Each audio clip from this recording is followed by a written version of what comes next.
በጣም ደስ የሚል ጊዜ ነው የኔ ውዶች፣ እንኳን ደስ አላችሁ፣ እግዚአብሔር ያሳካላችሁ ይላልና በጣም ደስ የሚል ጥቅስ ነበረ በዛን ሰዓት ማለት ነው ለሩቲና ለአብርሽ።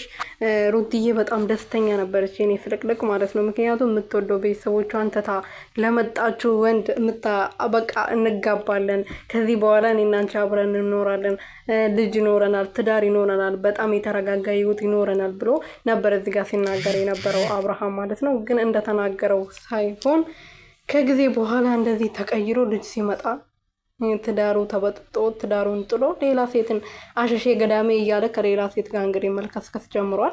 ያኔ ሩትዬ የኔ ልዕልት በቃ ትዳርዬ ተረጋግቼ ልኖር ነው የልጅ እናትም ልሆን ነው ብላ በጣም ደስ ብሏት ነበር። እዚህ ጋር ብርድ ነበር፣ ዝናብ ነበር ምናምን በቃ ይሆናላ ፍቅራችሁ ራሱ ይለይ ነበር። ሲሳሳሙ ሲተቃቀፉ ያስቀኑ ነበረ እና ይሄ ሁሉ ፍቅር አልፎ ዛሬ እንደዚህ ጭቅጭቅ አብርሃም እንደዚህ እንዲናገራት አሁን እያወራ ያለው ሰሞን ራሱ የእሱ ንግግር ራሱ በጣም ነው የሚዘገንኑት። ሩትዬ ለምን አጠገቡ ትገኛለች ያስብላል፣ ለምን አጠገቡ ትቆማለች ያስብላል። ታውቃላችሁ በጣም ያበሳጫል ማለት ነው። ሰላም ሰላም ቤተሰብ እንዴት ናችሁ? ደህና ናችሁ ወይ? እኔ ያለው እግዚአብሔር ይመስገን። በያላችሁበት ሰላማችሁ ብዝት ትርፍርፍ ይበልልኝ። እኔ ውድና ወርቅ እንቁ የሆናችሁ ቤተሰቦቼ እንግዲህ ሩቲና አብርሽዬ ከዚህ በፊት አብርሽዬ ነው ያልኩት ሩትዬ ላለው ብዬ ነው የአብርሹ ይጥፋና ማለት ነው። ይሄ የሴት ሱሰኛ ልክ እንደ ልብስ በየጊዜው ሴት ይቀይራል። እዚህ የሰውን ህይወት ያበላሻል። የሰውን እንባ የሰውን እንባ ራሱ ይደፋዋል። አንድ ቀን ታያላችሁ። ምን አለችኝ በሉ ድፍት ነው የሚያደርጉ።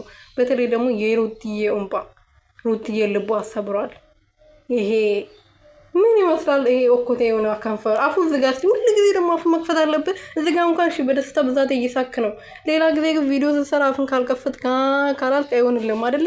ኧረ ምን አይነቱ ነው በእናታችሁ። እና ሩትዬ ስላበሳጨክ ብቻ ዋጋኝ ታገኛለህ።